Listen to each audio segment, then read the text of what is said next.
السلام علیکم۔ شفق YouTube channel کے ساتھ میں ہوں آپ کی ہوسٹ مہرما۔ باطن کا وضو اور حصول معرفت خداوند تعالی۔ حدیث پاک کا مفہوم ہے جس نے اپنے نفس کو پہچانا اس نے اپنے رب کو پہچانا۔ اپنے نفس کی پہچان کے لیے کسی ایسے شخص کی مدد درکار ہوتی ہے جس کو اللہ تعالیٰ کی معرفت نصیب ہو چکی ہو۔ اس کی مثال ایک آئینے کی طرح ہے۔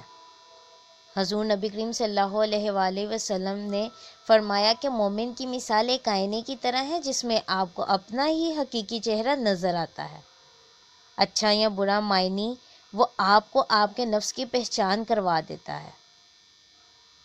انسانی آنکھ سب کچھ دیکھتی ہے مگر اپنے آپ کو بغیر آئینے کے نہیں دیکھ سکتی۔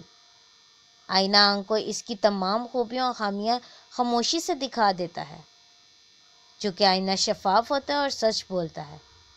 اس طرح انسان اپنی آنکھ کو آئینے میں ملاحظہ کر کے اس کی پہچان کر لیتا ہے اور اس کی خوبیوں اور خامیوں پر مطلع ہو کر اس کی درستگی کے لیے کسی معالج سے اس کا علاج کرواتا ہے۔ اب آپ جتنا آئینے کے قریب ہو جائیں گے اتنا زیادہ آپ کو بیماریوں کی پہچان ہوگی اور علاج اور پرہیز کرنے سے اتنا ہی جلد آپ کو شفائے کامل مل جائے گی۔ بالکل اسی طرح جب آپ اولیاء اللہ کے پاس اپنی اصلاح کی طلب لے کر جاتے ہیں تو وہ اپنے پاک اور شفاف قلوب سے آپ کے قلب پر نگاہ ڈال کر آپ کے قلب کی تمام بیماریوں سے آگاہی حاصل کر لیتے ہیں اور پھر خاموشی سے آپ کے ضمیر کو جگا کر علاج شروع کر دیتے ہیں۔ چونکہ اولیاء اللہ کے قلوب اللہ کے نور سے پر ہوتے ہیں، اس لیے حضور نبی کریم صلی اللہ علیہ وآلہ وصحابہ وسلم نے فرمایا مومن کی فراست سے ڈرو وہ اللہ کے نور سے دیکھتا ہے۔ مزید فرمایا اولیاء اللہ وہ ہیں جنہیں دیکھنے سے خدا یاد آئے، یعنی انسان کو اپنے گناہ یاد آئے اور ندامت سے رونا نصیب ہو۔ جو ہی ان کی پاک صحبت میں پہلا آنسو کا قطرہ آپ کی آنکھ سے نکلا اسی لمحے آپ کی توبہ قبول ہو گئی اور اس خوشی میں اللہ کے حکم کے عین مطابق آسمانوں پہ چراغوں اور جشن منایا جاتا ہے،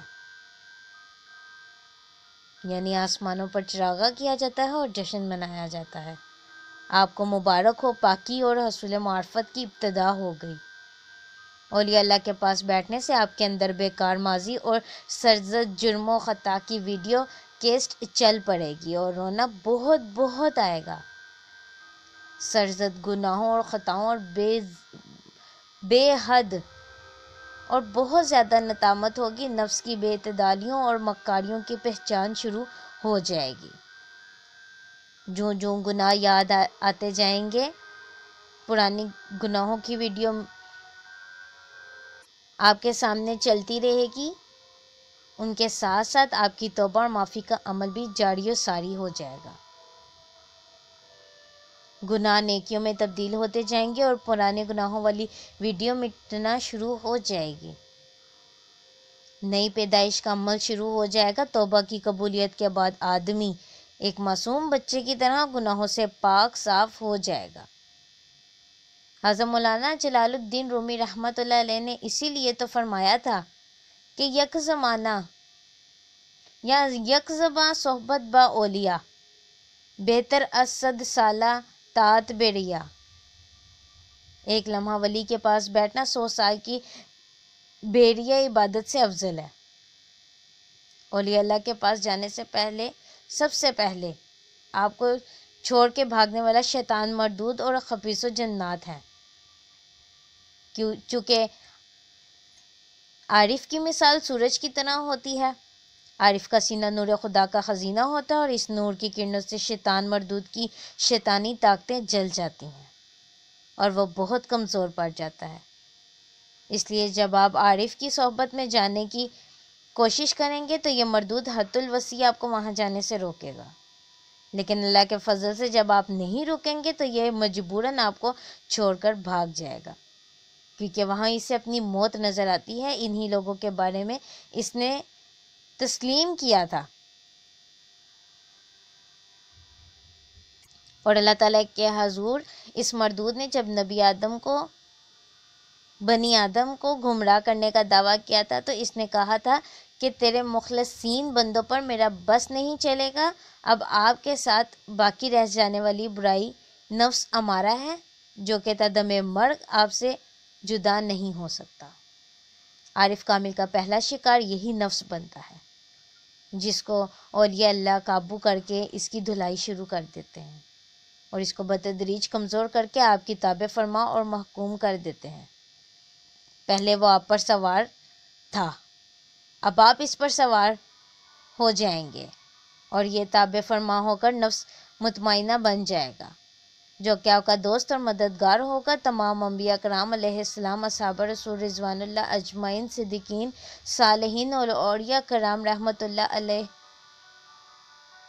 علیہم اجمعین کے پاک نفوس مطمئنہ ہی ہوتے ہیں، اور انہی نفوس مطمئنہ کو اللہ تعالیٰ نے سورۃ الفجر میں مخاطب فرمایا ہے، جو ہر مومن کو بوقت وصال اللہ پاک کی طرف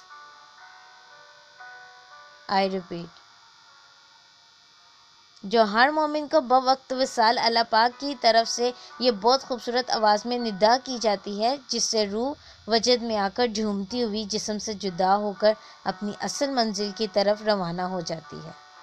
وہ ندا یہ ہے، اے اطمینان والی جان، نفس مطمئنہ، یوں اپنے رب کی طرف واپس کہ وہ تجھ سے راضی اور تو اس سے راضی، میرے خاص بندوں میں داخل ہو اور میری جنت میں آ۔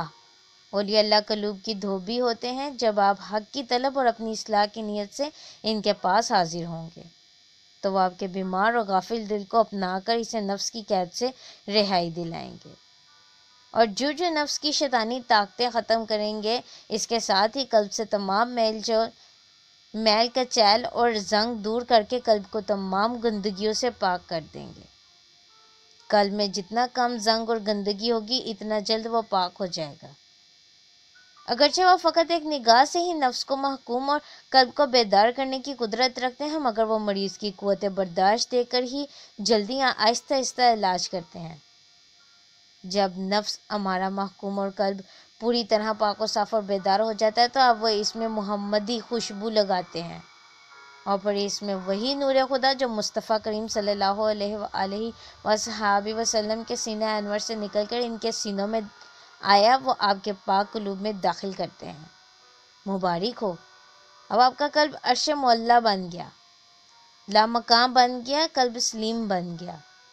اب آپ کی باطنی آنکھ کھل جاتی ہے اور علم نافع مبشرات احوال الالہام کا نزول شروع ہو جائے گا۔ اب آپ کا قلب علم الدینی کی اماجگاہ بن جائے گا۔ 14 طبق اور لوح محفوظ کا عکس اس قلب بیدار میں منکش ہو جائے گا اور عالم ارواح سے شناسائی ہو جائے گی۔ اب آپ بھی آگاہ راز ہو جائیں گے، قدسیوں کی باتیں سن سکیں گے۔ یہ آپ کا کمال نہیں بلکہ اس نور کا کمال ہے جو آپ کے سینے میں داخل ہو چکا ہے، اور جس کے متعلق فرمایا گیا کہ مومن کی فراست سے ڈرو، وہ اللہ کے نور سے دیکھتا ہے۔ اب لبوں کو سیلے اور ہر پل ہر آن وحدت کے جام پیتے رہو، اور اولیاء اللہ کاملین آپ کو ورد و وظیفوں اور چلوں مراقبات میں نہیں ڈالیں گے، بلکہ ایک ہی سجدے میں تجھے حق سے ملا دیں گے۔ یہی تو ڈیوٹی ہے ان کی۔ اب مرد بن کر وحدت کے سمندر میں چھلانگ لگا دے، اگر ادھر ڈوبے گا تو دوسرے کنارے سے ضرور نکلے گا۔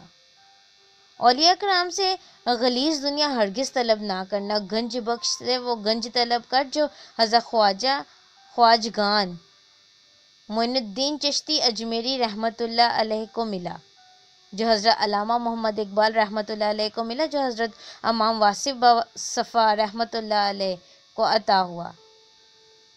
حضور نبی کریم صلی اللہ علیہ وآلہ وصحبہ وسلم کی وراثت یہ گنج ہیں، یہ خزانے ہیں۔ اگر دنیا اتنی ہی اچھی ہوتی تو مقربین کے پاس سب سے کثیر ہوتی۔ اپنی سب سے پیاری چیز اس کی راہ میں قربان کر اور اس کے قریب ہو جا، وہ چیز چاہے تیری انا ہی کیوں نہ ہو۔ حضرت مولانا جلال الدین رومی رحمۃ اللہ علیہ فرماتے ہیں، اولیاء اللہ اپنے وقت کے اسرافیل ہوتے ہیں۔ اسرافیل جب سور پھونکتے ہیں تو مردہ جسدوں کو زندہ کرتے ہیں، اور اولیاء اللہ جب نگاہ کرتے ہیں تو مردہ قلوب کو زندہ کر دیتے ہیں۔ وہ نگاہ جو مٹی کو کیمیا بنا دیتی ہے، کب ہوگا کہ وہ نگاہ مجھ پر بھی پڑے گی۔ اللہ تعالیٰ کے دوستوں کا بولنا دراصل اللہ تعالیٰ ہی کا بولنا ہوتا ہے۔ زبان و حق کو بندے کی ہوتی ہے، بالکل، زبان و حق تو بندے کی ہوتی ہے، لیکن اس پر کلام اللہ خود فرماتے ہیں۔ سبحان اللہ۔ اس لیے اولیاء اللہ کی باتوں کو یوں ہی درگزر نہ کریں، بلکہ سوچے سمجھے اور اپنے دلوں کو پاک کریں، تبھی تو ان کی نور والی نگاہ ہمارے دلوں میں بھی پڑے گی اور ہمارے دل بھی اللہ کے نور سے منور ہو جائیں گے۔ زیادہ نہیں تو بس باوضو رہ کر دیکھیں، آپ کا دل خود آپ سے مطمئن ہو جائے گا، یا آپ اپنے نفس سے مطمئن ہو جائیں گے۔ قدم آپ نے بڑھانا ہے، اپنے باطن کو وضو کروائیں اور اس میں اللہ تعالیٰ کی محبت کو اجاگر کریں، سچے دل سے توبہ کر کے اللہ تعالیٰ کی رحمت مانگیں اور وہ ضرور عطا کرے گا انشاءاللہ۔ اس طرح کی مزید اسلامی ویڈیو سننے کے لیے ہمارے چینل کو لائک اور سبسکرائب کرنا مت بھولیں۔ شکریہ۔